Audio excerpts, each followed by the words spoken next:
Welcome to In the Demo, a show about the stories that get told about groups, how those stories got made, what we think those stories get wrong, and why it matters. You hosts? Farah Bostic is the founder and head of research and strategy of The Difference Engine, a strategic insights consultancy focused on helping business leaders make decisions. Adam Piano, author and brand consultant and managing director of brand strategy at Arizona State University. You are now in the demo. I'm Adam Piano, Generation X. I'm Farah Bostic, I guess fine, Generation X, whatever. You're owning it, and I'm proud of you. I salute you, Farah. I'm owning it, but in a Gen X kind of way. Yeah, right. It's very meh. Yeah. I'm unimpressed with myself. That actually dovetails a little bit into today's conversation because we have an amazing guest, an amazing topic, and I'm trying to remember the path that brought us to talk to our guest today. Do you want to talk more about who you got to sit down with? Yeah. So it's interesting thinking about the path. I think the path was noticing a giant gaping hole in the narrative because we had been talking about all the kind of adulting parts of the heel turn story of like, okay, this next greatest generation is not performing as we expected them to. And one of the ways they weren't performing, or two of the ways they weren't performing, was they weren't getting married soon enough and they weren't having kids soon enough. And not enough kids, I guess, maybe. Got to get to that 2.3. Totally. That's, you want 2% inflation. you want 2.3 kids. The math is very well documented. It only works if we keep doing the same thing. Yes. We arbitrarily decided this some time ago, and so now because tradition, they're underperforming. Well, no, that's not exactly it. I think there's a lot of boomers that have their wealth staked to that equation continuing. And if that number dips and their portfolio only grows at 6% instead of 5% annually compounded, that is a problem. Well, Millennials. Their wealth and their retirement security. Sure. For those who don't have wealth, which are actually most boomers. But yes. So sure. And so like we were talking about it one day and I was like, nobody ever where's the part about millennials like forming relationships and like it's sort of like the underpants gnomes, right? It's like collect underpants, profit. Like it's like have millennials, they procreate, but like there's a whole bunch of stuff that happens in the middle before people get married and have children. And one of the things is not just like economic stability, it's also meeting partners and forming relationships and having sex. I mean, that's still the dominant method of producing offspring. So far, we'll see how that goes. And so because we were talking about that, the person who immediately popped into mind is a friend of mine, Cindy Gallop, who is the founder and CEO of a social sex platform called MakeLoveNotPorn.tv.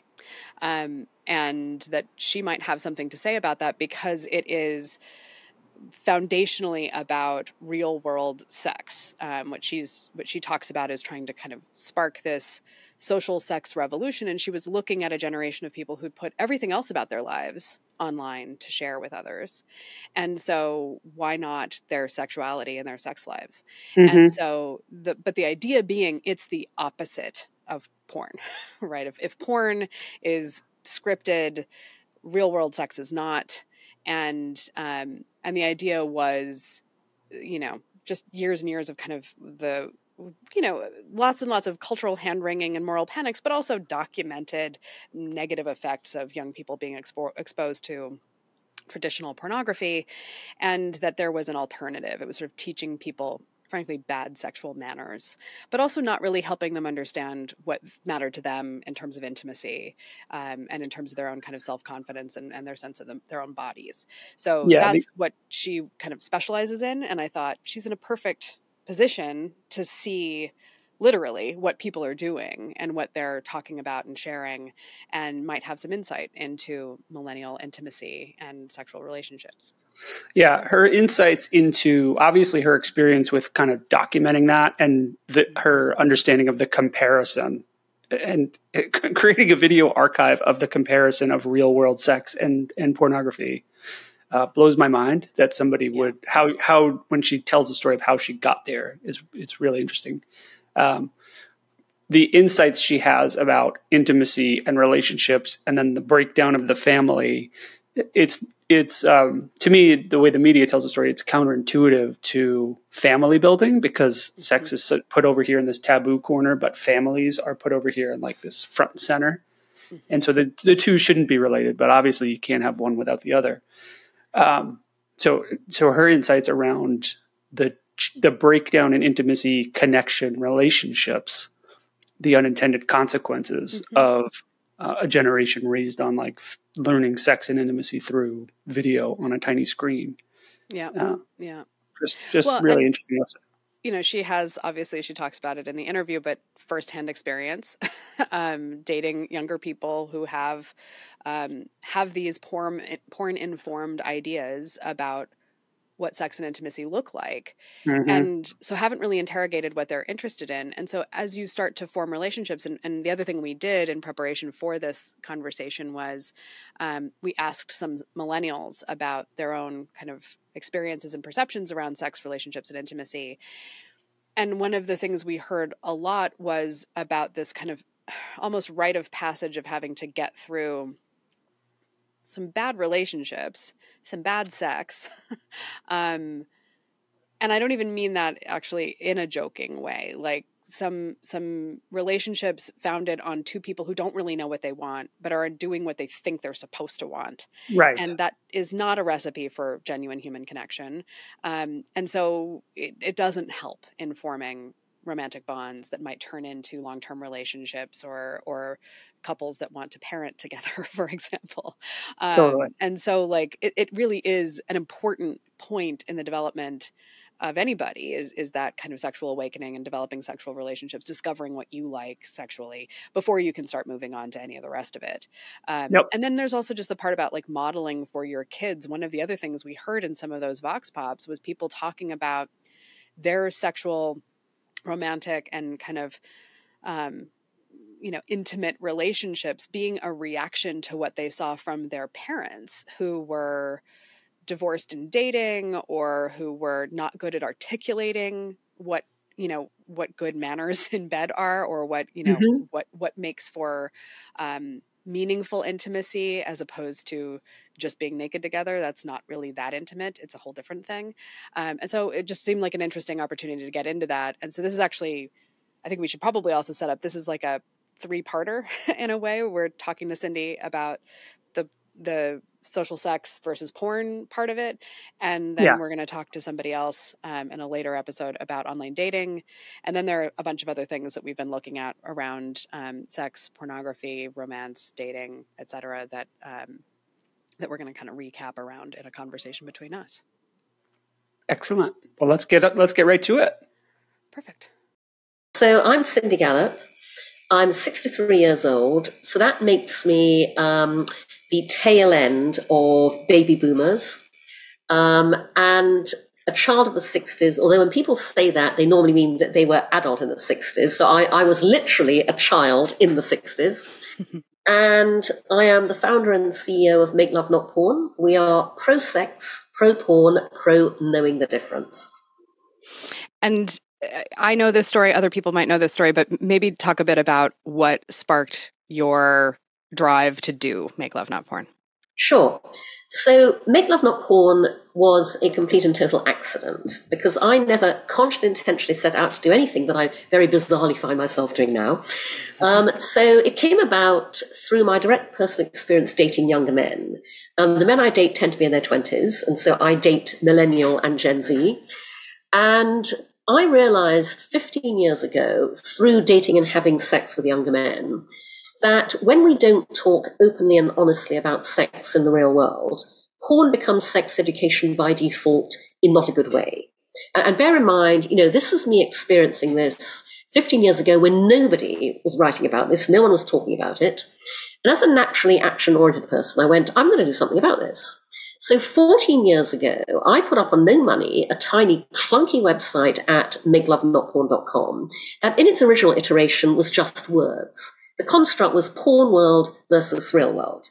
Here's what happens in the porn world. Here's what really happens in the real world. I launched it at TED in 2009.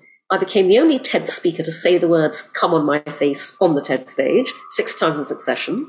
The talk went viral as a result, and it drove this extraordinary global response to my tiny website that I had never anticipated. Thousands of people wrote to me from every single country in the world, young and old, male and female, straight and gay, pouring their hearts out, telling me things about their sex lives and their porn watching habits they'd never told anyone before. And I realized I'd uncovered a huge global social issue. And so I then felt I had a personal responsibility to take Make Love Not Porn forwards in a way that would make it much more far-reaching, helpful, and effective. And so I turned it into a business designed to do good and make money simultaneously. Today, we are the world's first and only user-generated, 100% human-curated social sex video sharing platform. So we're kind of what Facebook would be if it allowed you to socially, sexually self-express, which it clearly doesn't. The way to think about us is, if porn is the Hollywood blockbuster movie, Make Love Not Porn is the badly needed documentary. We are a unique window onto the funny, messy, loving, wonderful, comical, awkward ways we all have sex in the real world.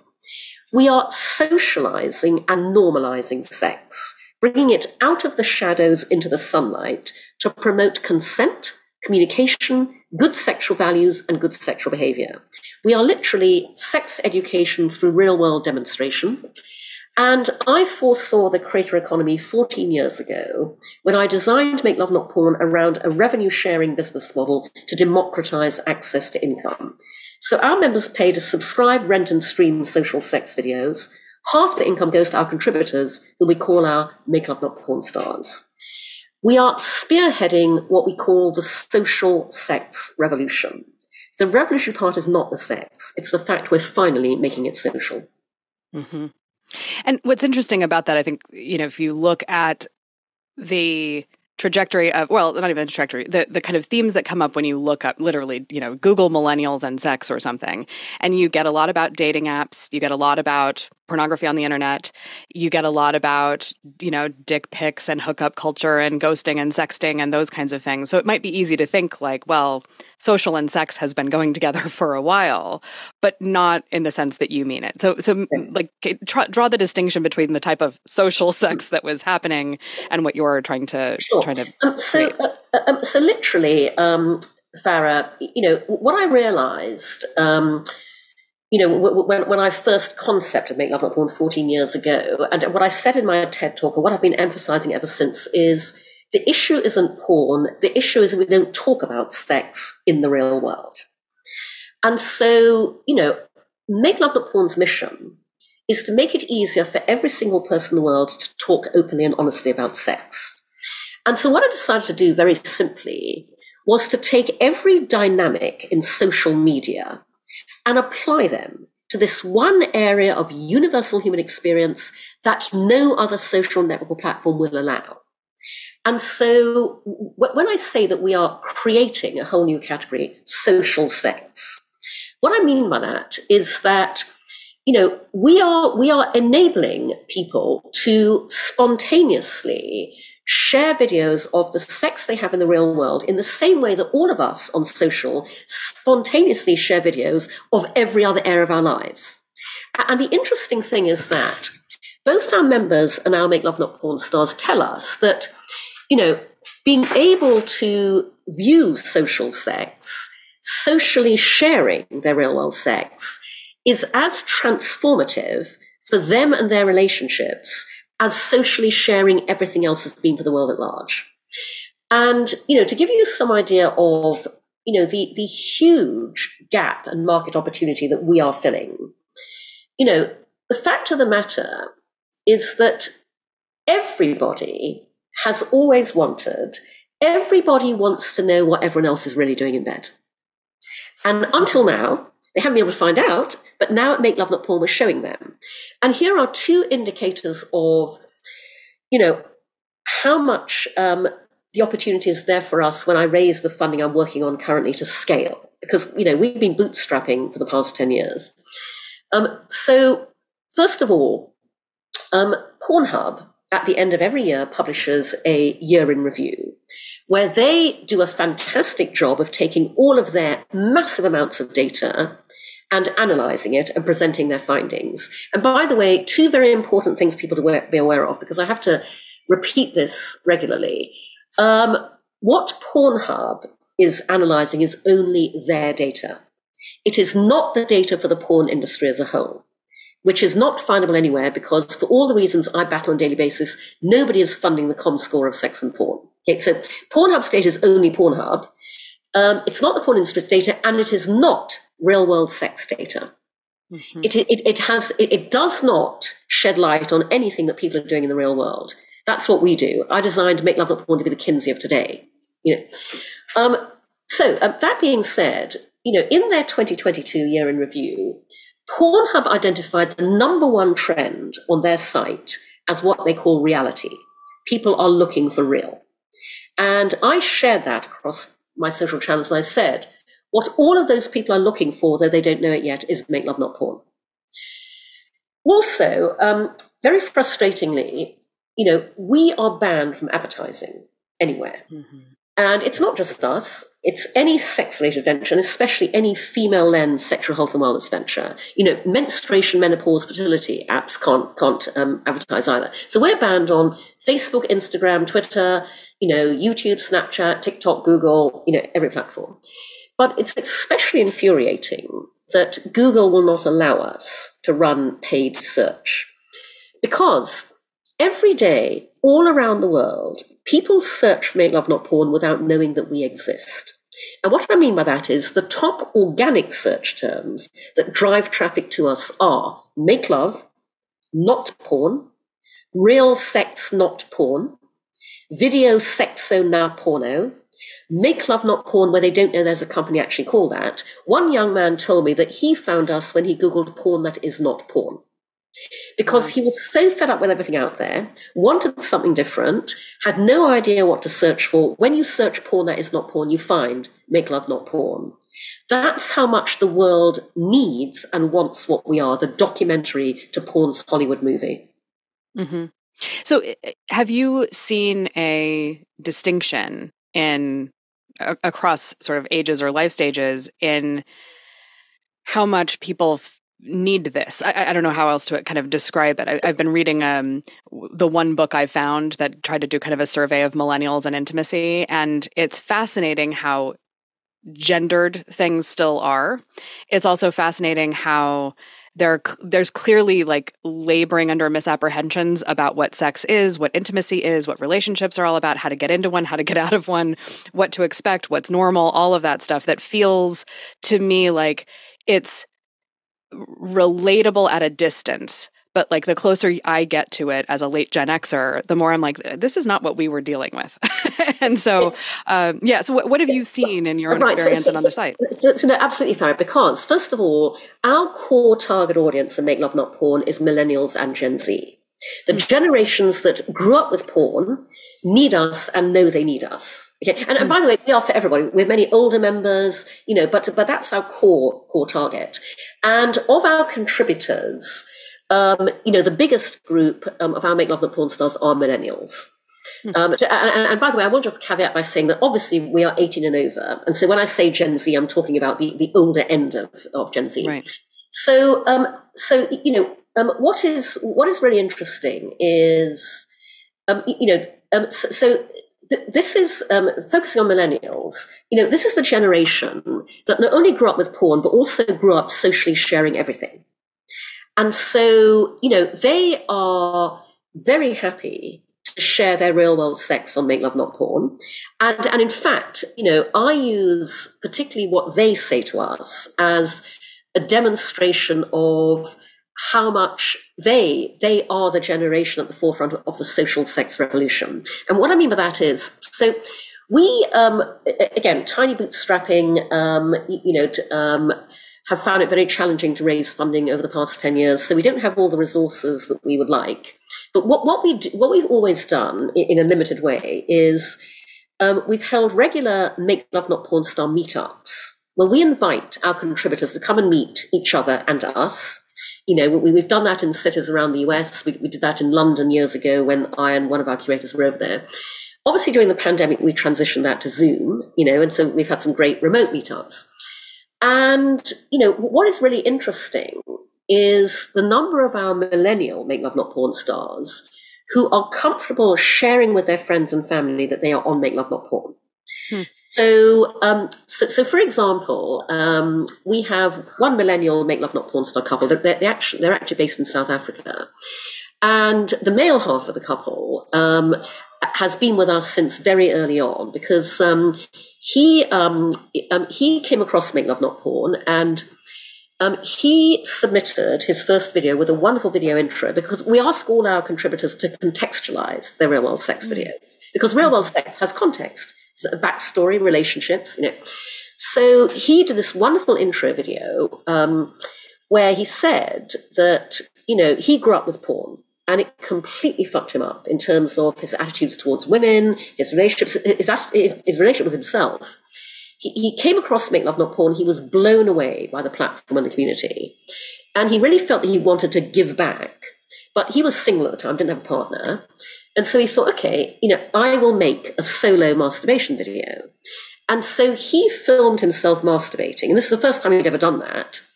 And he said, just doing this made him love himself more. And by the way, we hear this from all of our Make Love Not Porn stars, but, you know, especially the ones who submit masturbation, it's an incredibly intimate act that they're sharing with our community, and that they get tremendous affirmation from. You know, they say it enhances their sense of sexual self, you know, their sexual self-esteem. So that was fantastic. So he contributed a number of solo videos. Then he met, you know, the woman who is now his, you know, committed life partner. And so they were both on this Zoom Make Love Not Porn Star meetup. And so he was recounting how, you know, some way into their relationship, he said to her, listen, there's this thing I do, you know, on a platform called Make Love Not Porn. And, you know, I wonder if you'd be interested in the idea of us making a video together.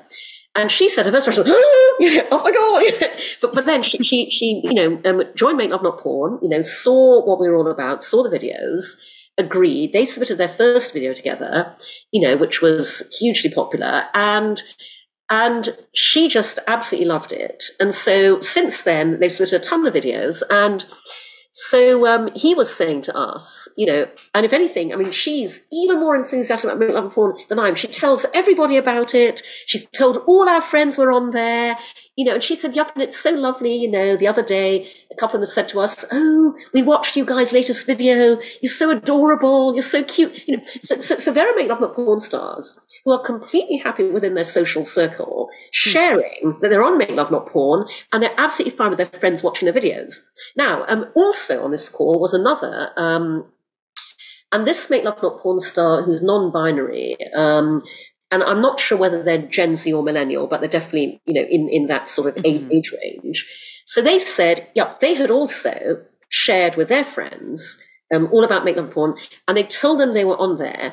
But their one caveat was, you know, they said, I say, absolutely go to Make Love Not Porn, but you're not allowed to watch my videos. You know, so they drew the line, you know, there. But you know, another one of our millennial Make Love Not Porn stars, she wrote a wonderful blog post for us about how she told her mother that she was a Make Love Not Porn star. And that conversation went brilliantly well. And so, you know, they, you know, they, along with Gen Z, by the way, because obviously Gen Z come behind them in all of this, they are the generation where socially sharing every aspect of your life comes as naturally as breathing. And so this is an area of their lives that they are so happy to find a platform that is all about creating a safe and trustworthy space to, as I said, bring sex out of the shadows and into the sunlight. And they absolutely lean into that and are very, very comfortable, you know, sharing with us. And then, you know, within that, you know, they're also the generation, and again, Gen Z is absolutely following in their footsteps in this, who are much more comfortable with, you know, fluidity, with experimentation, you know, and so this is the generation where we especially have, polyamorous relationships. We have thruples. We have threesomes. We have friendly threesomes. Where friendship turned into spontaneously, something more. And that also I love, because here's an interesting thing about what we do. Make love porn isn't just a place where you get to see how people have sex in the real world. It is inevitably, therefore, a place where you get to see how people have designed different relationship models that make them happy in the real world. And these range from because I love the fact that we are able to inspire people to look at their own relationships and think about different ways to operate them. So we have a spectrum of there's another, and again, we deliberately do not capture people's data in details. So I make this guesstimate based on observation, but I believe that this is also another millennial make love not porn star, a woman. So in her narrative for the videos she shares, she explained that she and her husband have an agreement. Once a year, she is allowed to meet up with her high school sweetheart in a motel room, and they fuck each other's brains out. And we presume this is a reciprocal arrangement with the husband, by the way, but we don't know, because those are the videos she shares on Make Love Not Porn. She shares the videos of her and her high school sweetheart having a high old time. But I think that's a really interesting model for people who may not, want to or be ready for a fully open marriage. But that's a negotiated, version of the hall pass that maybe other people could benefit from, thinking about introducing into their relationships. So I love the fact that millennials also are demonstrating, more openness to creating different sorts of relationship models. It's so interesting because, as I say, I've been reading this book about millennials and intimacy, and obviously, I'm going to go ahead and guess that out of her 60 interviews, there aren't make love not porn stars in them. But that is what you're describing seems to me like a actually pretty healthy reaction to the themes that this sociologist was uncovering of youngish, mid 20-something a few years ago, so late 20-something now, millennials, mainly in the Mountain West, but and mostly white, to be fair, mostly reasonably middle class or better, really kind of. It seemed to me as I was reading through it that it was just really fascinating how, on the one hand, there's all this talk about gender equity and about social sharing and more transparency and more openness and redesigning relationships and redesigning everything about society. And then on the other hand, half-assedly doing that. And then in the middle of it, still being like the women going, well, I didn't want to be the one to break up with him, even though he was not great to me. And so I stuck around for a year longer until I could really, really double final break up with him, and then it was ugly. And the other interesting thing that kind of came through that was then the women would frame the experience as he was distant, either unavailable or abusive to me in the relationship. My fault for sticking around so long. That was red flag to me, number one. Red flag to me, number two is, but I learned something from this. So I'm a better person as a result of experiencing this terrible thing. Meanwhile, the men are not learning anything from their relationships. They believe, exactly. They only learn as they get older. Like some sort of magical passing of time is how they learn. And so I was just reading it going, this is mind-blowing because on the one hand, gender equity, on the other hand, doing this weird version of very traditional, but not healthy gender gender roles in these relationships. Now, I will tell you something else we've learned from Make Love Not Porn in that context, which is, so I designed Make Love Not Porn to be fully diverse and inclusive, and we are. Our members, our Make Love Not Porn stars, are male, female, trans, non-binary, LGBTQ, all ages, all races, ethnicities. But in the 10 years we've been operating, what's become clear is that Make Love Not Porn is especially a revelation to men. More men and millennial men and Gen Z men write appreciative emails to us, leave appreciative comments on our videos than anybody else, because we are something utterly unique that men will find nowhere else on the internet, which is a safe space where men can be and watch other men being open, emotional, and vulnerable around sex. Mm-hmm. You wouldn't believe the number of men who write to us and say, I just watched my first video, Make Love Not Porn, and afterwards I cried. I've been saying for years, I wish society understood the opposite of what it thinks is true. Women enjoy sex just as much as men, and men are just as romantic as women. Yet neither gender is allowed to openly celebrate either fact, and we'd all be a whole lot better off if they were. I picked up a wonderful Twitter exchange last year between two men. The first man had tweeted, this is obviously a joke, he tweeted, hey guys, I've got this weird fetish. I've got this kink where I want to watch porn where people are honest, loving, loyal, decent, and really like each other. Hit me up with your hottest links, please. And another man replied to him and he said, there's this website called Make Love Not Porn where you can watch real couples fucking and making love. He said, I watched a video where the woman said to her man, I love you, while they're making love. He said, sincerely, I cried when I heard that. So we are one of the solutions to toxic masculinity, Barra. And again, millennials are especially attuned to that because, again, they're the generation that grew up with that examination in the public discourse. And I have to tell you, the comments left, and again, I'm judging generationally just by, what's said in these comments. But, the number of men who say, of these videos, of the way they see our Make Love Not Porn stars role modeling good sexuality and behavior, they say, you make me want to be a better man in the bedroom and in life. This kind of doesn't surprise me, given the things that I've been reading in this book, and then also all these articles about, and you have sort of dueling articles. Do millennials have more or less sex, more or fewer sexual partners? There seems to be some data that said that they were having less sex. There's others that say no, they're having the same amount of sex as everybody else. Paris, sorry for interrupting. Just my view on that. So I said to you earlier that I designed Make Love Not Porn to be the Kinsey of today. Real world, real time, real life human sexual behavior, captured and aggregated in a way that nobody else is doing, in an area that is notoriously research and data free, because, as I said earlier, everything I battle is true for anybody trying to even do academic studies in this area, and in the area where there is the widest possible gap between what people say and what people actually do. Mm-hmm. And by the way, we are all about what people actually do. And so I am regularly called up by journalists going, the latest study's just been released. So Cindy, millennials are having less sex. What do you think about that? And my first point is always, do not believe what you read.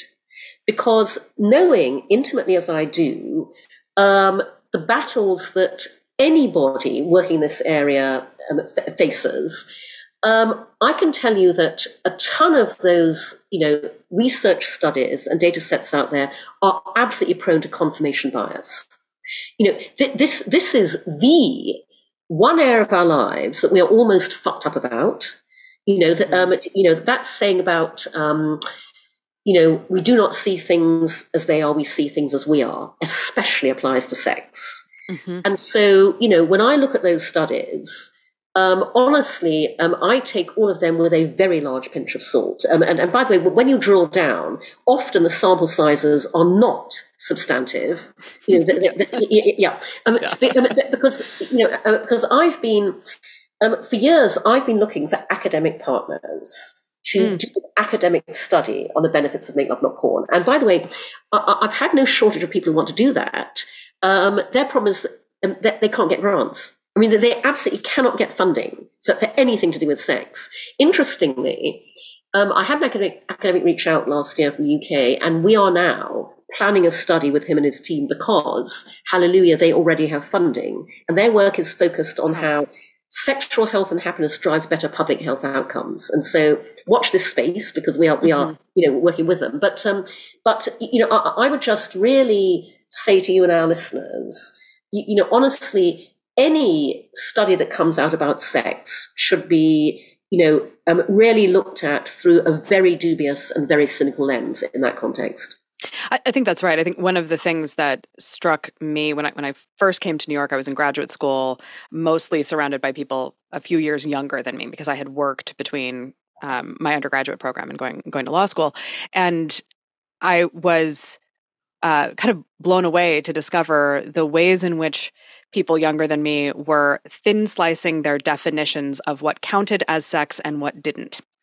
And so, again, qualitative researcher hat on here, my reaction to those surveys is often, well, what do they think sex is? Yeah, no, exactly, Farah, exactly. And who do they count as a partner? All of those things matter to figure out what, and then you're absolutely right about sample sizes and the like, and also sample composition.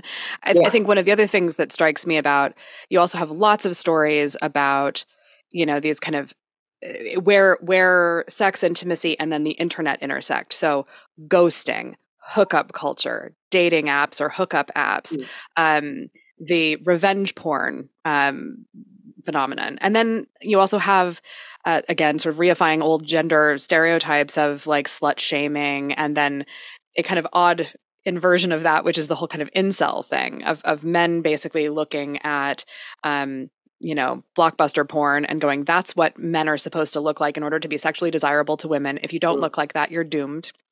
And so therefore women are terrible and blah, blah, blah, blah, blah, all the things that come out from that sort of line of thinking. And so that gets really focused on.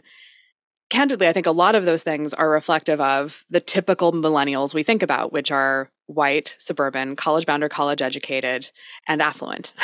and frankly, friends of the reporter, right? Like a reporter got sent a dick pic, and so now they're going to do a story about dick pics. Now that I live out in Eastern Long Island, I can tell when a New York Times reporter went away for the weekend to Montauk or something, because all of a sudden there's an article about it. But that it is interesting to think about what you're trying to build as an inversion of all of that, of like, instead of this, and it is complicated having been on your site, being a monthly member. It is not what I think of as porn. Right? It is. Technically, that is the right word to describe it, but it is not what I think of. No, Farah, sorry. It's an indication, again, of how fucked up we are about sex, that people think, people having sex on video must be porn. No.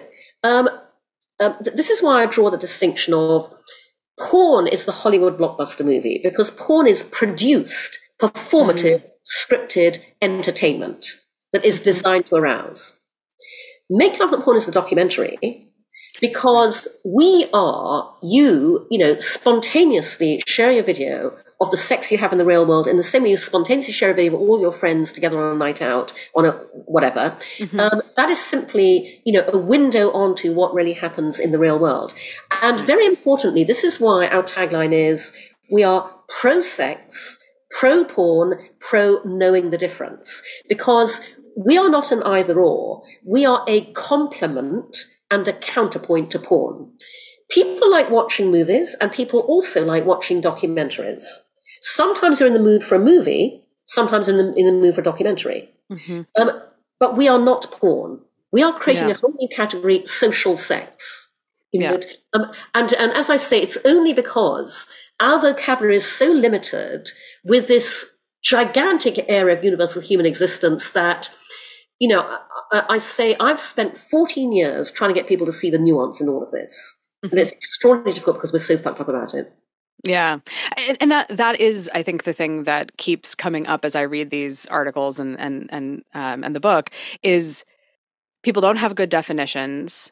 And there is this kind of two sides thing. There's like the kind of a public discourse about the importance of healthy relationships and drawing boundaries and gender equity and all of that kind of thing. But people don't know how to enact it. And I think what's interesting about what you're trying to build, I go back to some of the earlier stories, from when we first met about, your encounters with these younger men who thought that sex was supposed to be a particular kind of way, and you having to go, not necessarily, man. And also that might be what you're into. It's not what I'm into. Those exactly. kinds of training. Yeah. But also, what's really important, Farah, because, I find that, people only know about us from the outside, don't really get the uniqueness and the difference of what we do. And the fact that as an utterly unique venture, we have an utterly unique capability. We have the power to change people's sexual attitudes and behavior for the better in a way that nothing else does. And ultimately, our mission at Make Love Not Porn is to end rape culture. We have 10 years of proof of concept.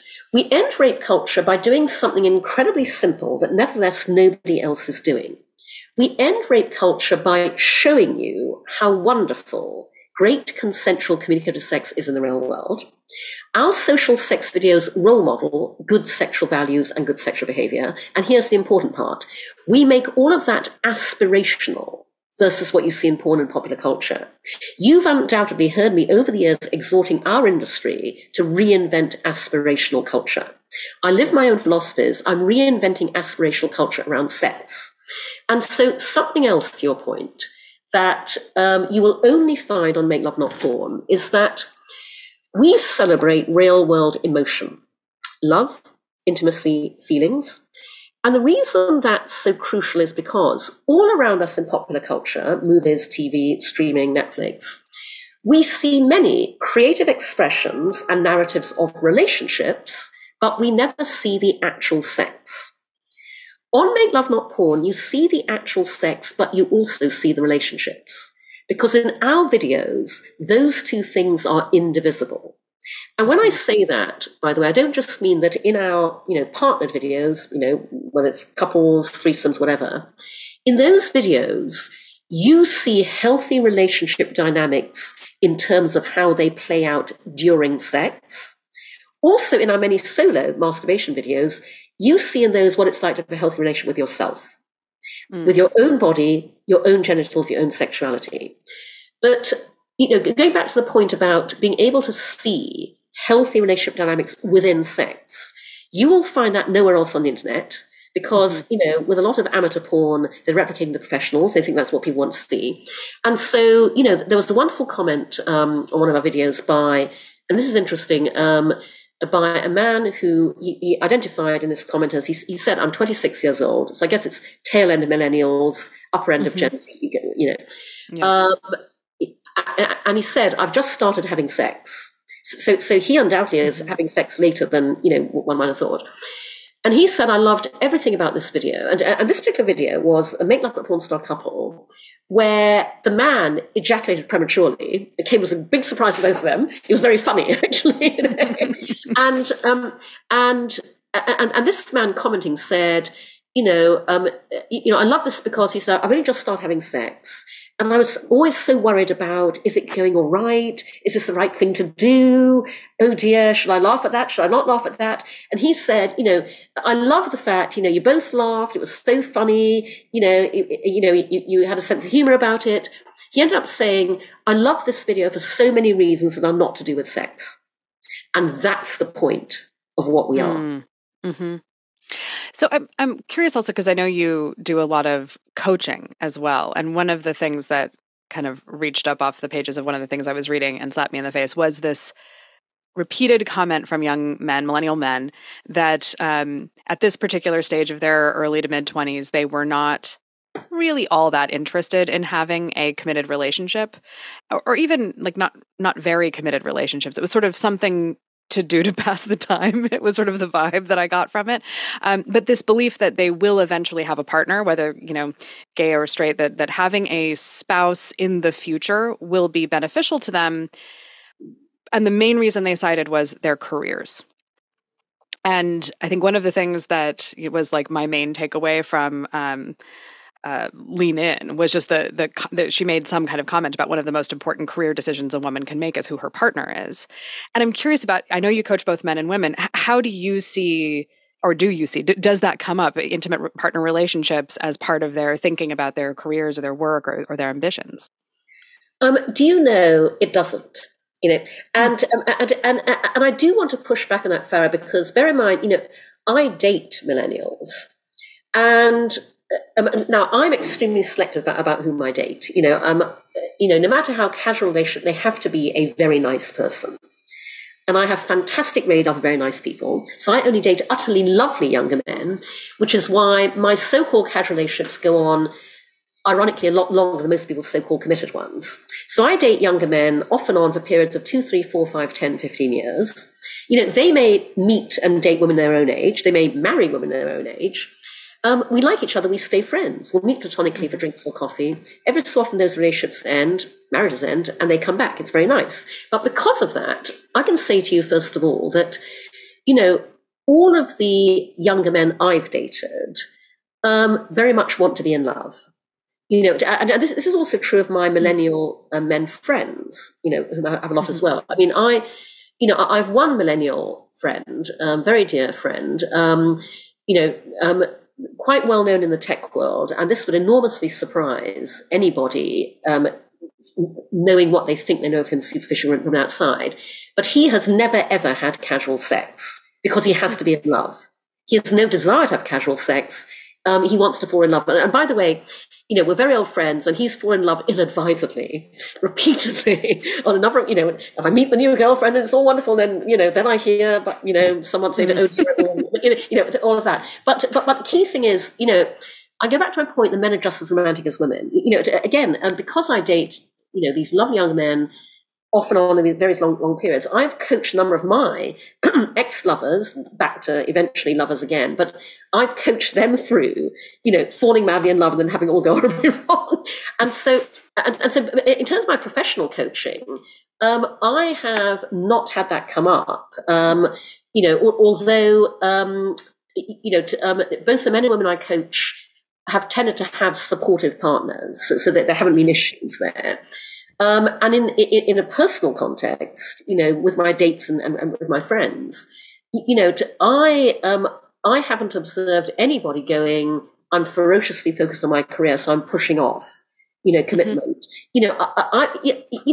I've just observed, we all want human connection. And fundamentally, and I am the exception to this because I'm somebody who has absolutely no desire to be in love whatsoever, but fundamentally, everybody would really like to be in a close, loving relationship.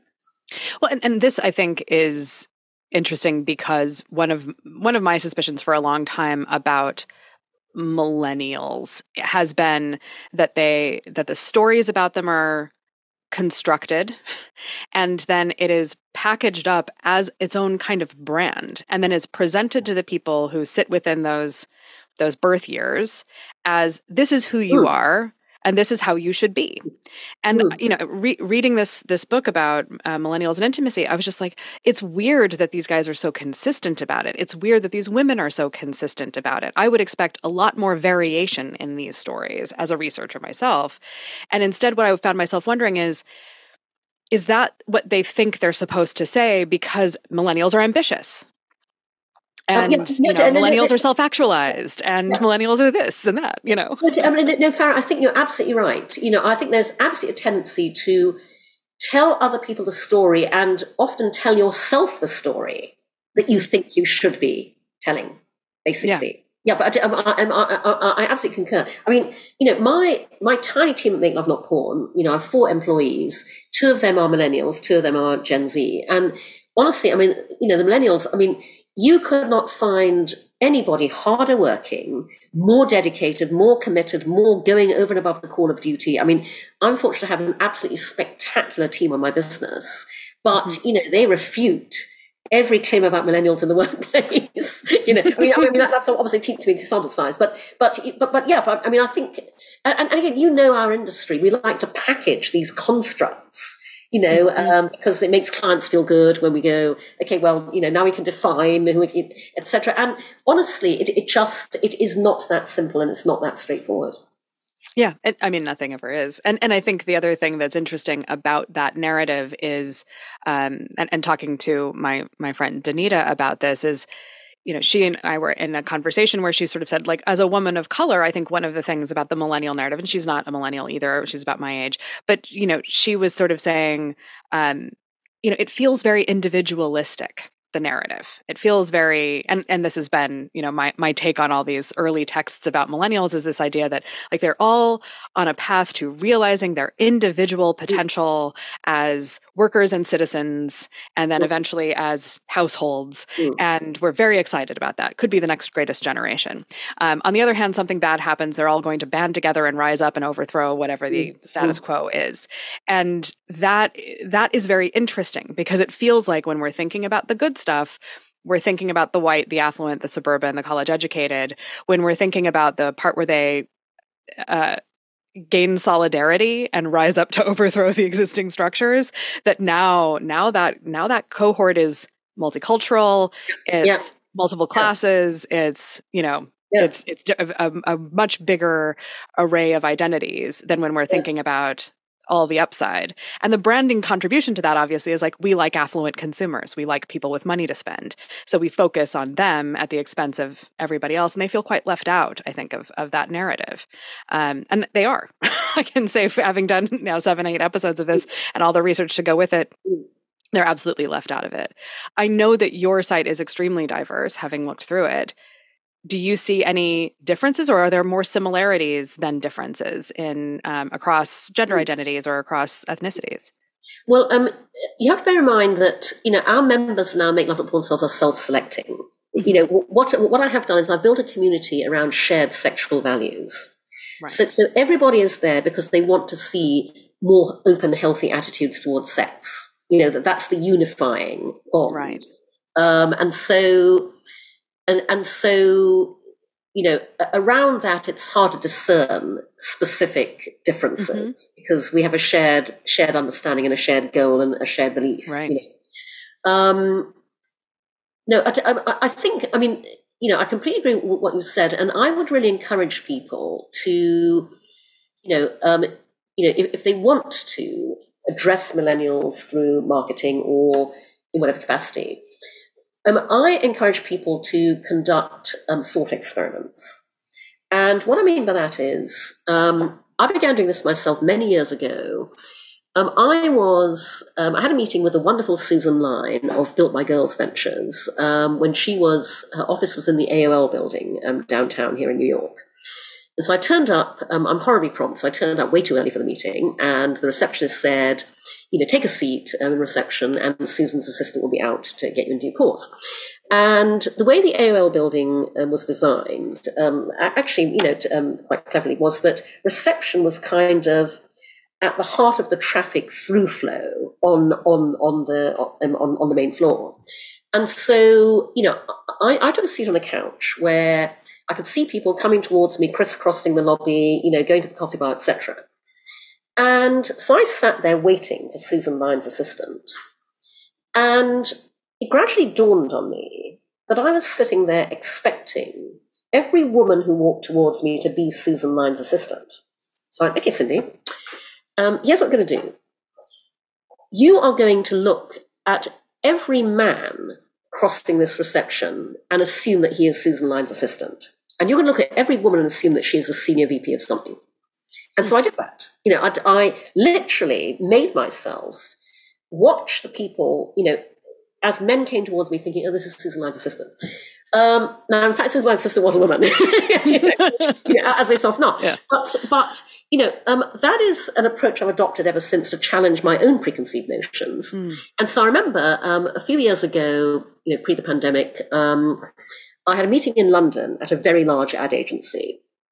And I went to reception and they said, and I've been corresponding with the team, but I didn't actually know anybody on the team. I didn't know who they were. So I've been corresponding with them, and the receptionist said, take a seat in reception, and, so-and-so from the team will be down to collect you.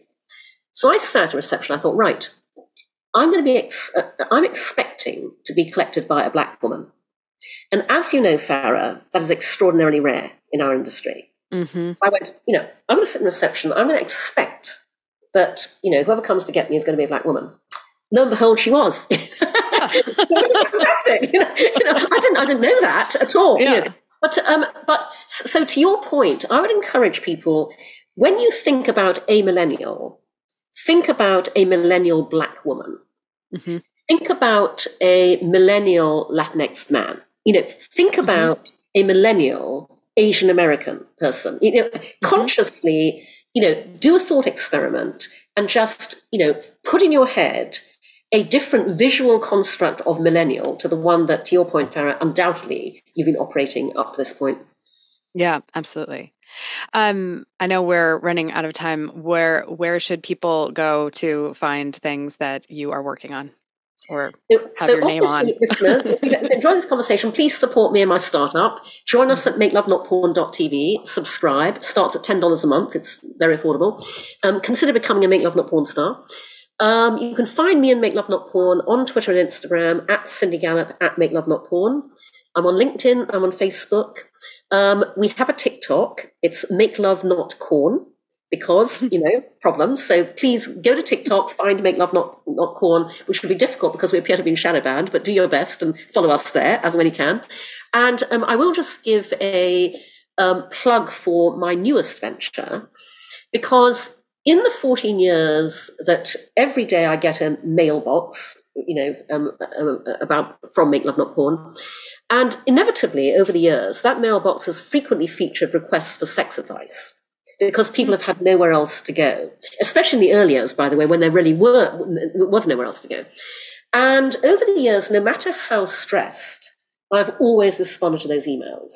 Because when, as happened a few years ago, a teenage boy writes to me and says, I'm having sex with my girlfriend. Please tell me how to make love, not porn. I really want to know, and I know my parents sure as hell won't tell me. You bet I write back at length. and he replied, and he said his girlfriend went, where do you learn that? So I have started a Substack, Dear Cindy, where you can ask me anything. You can ask me sex advice.